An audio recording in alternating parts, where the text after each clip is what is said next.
بسم اللہ الرحمن الرحیم الحمد للہ رب العالمین والصلاة والسلام علی سید المرسلین وعلی آلہ واصحابہ اجمعین اما بعد۔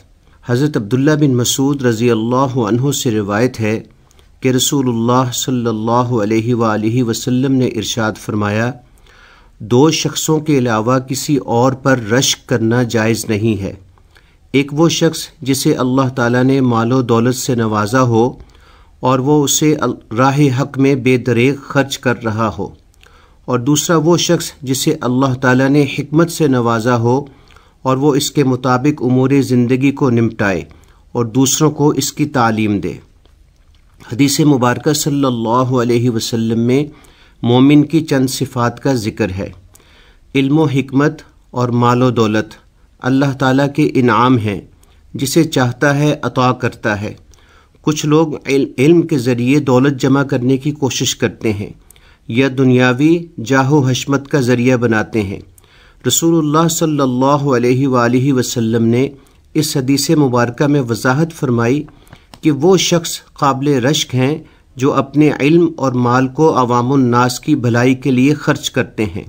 آپ صلی اللہ علیہ وسلم نے ارشاد فرمایا، وہ شخص جسے اللہ نے مال عطا فرمایا اور اسے اپنی راہ میں خرچ کرنے کی توفیق بھی دی، وہ قابل اتباع بھی ہے اور اس پر بجا طور پر رشک بھی کیا جا سکتا ہے۔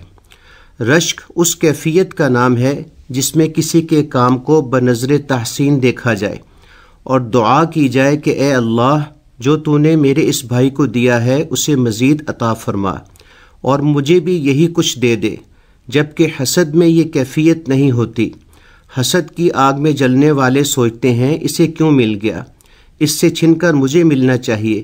لہٰذا وہ شخص قابل رشک ہے جس کے پاس مال بھی ہے اور خرچ کرنے کا حوصلہ بھی ہے۔ اکثر لوگ مال کو سنبھال کر رکھتے ہیں، نہ اپنی ذات پر خرچ کرتے ہیں اور نہ ہی اللہ کی راہ میں دیتے ہیں۔ ایسے لوگوں پر کوئی رشک نہیں ہوتا۔ دوسرا وہ شخص جسے اللہ نے علم و حکمت عطا فرمائی اور وہ اسی حکمت کے ذریعے لوگوں کے فیصلے کرتا ہے، ان کے جھگڑے ختم کرواتا ہے اور اس علم کو لوگوں تک پہنچاتا ہے۔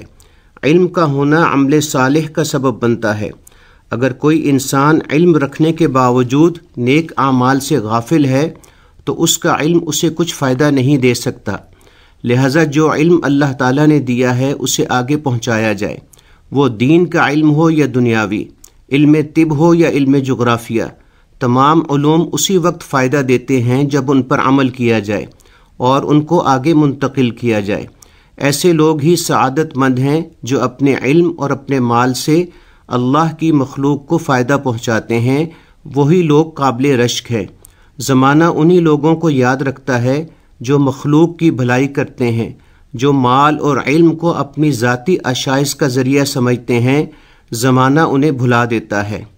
ایک اور حدیث مبارکہ میں نبی کریم صلی اللہ علیہ وسلم نے قابل رشک اس مومن کو قرار دیا ہے جو ہلکا پھلکا ہو، دنیا کے بکھیڑوں میں بہت زیادہ مشغول نہ ہو، نماز کا زبردست شوقین ہو، رب ذوالجلال کی عبادت نہایت خشوع اور خضوع سے کرتا ہو، تنہائیوں میں بھی اللہ تعالیٰ کی اطاعت میں مصروف رہتا ہو، نیز عام لوگوں کی نظروں سے پوشیدہ ہو، اس کی طرف انگلیاں نہ اٹھتی ہوں، بقدر ضرورت ہی اس کے پاس رزق ہو اور وہ اسی پر صبر کیا کرتا ہو۔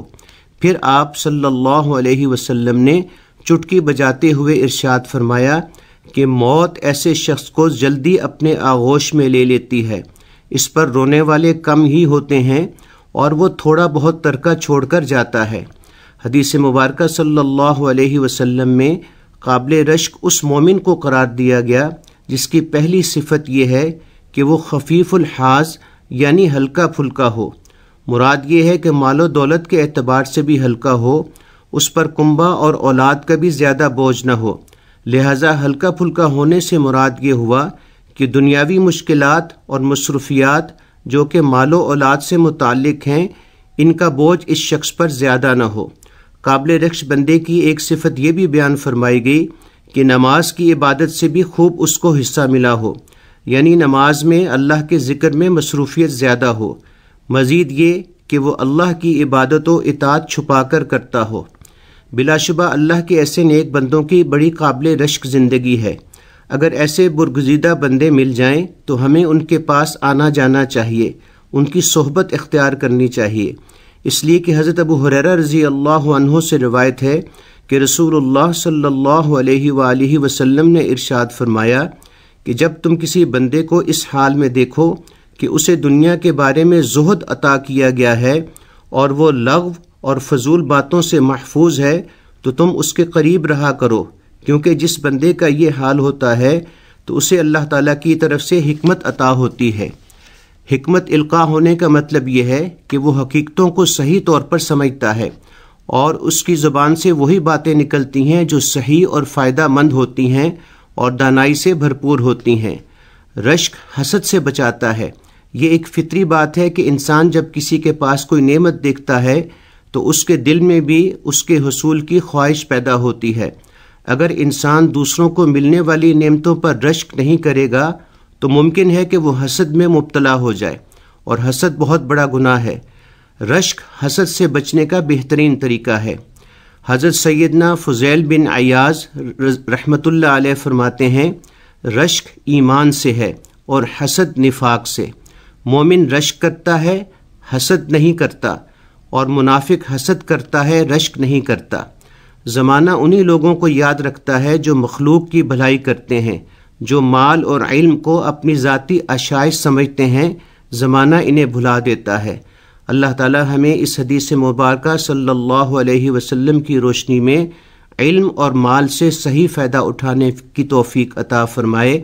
آمین. وصلی اللہ تعالی علی خیر خلقہ سیدنا و مولانا محمد وآلہ واصحابہ اجمعین. This program is the sole property of Pakistan Broadcasting Corporation, Islamabad. Piracy in this regard is illegal.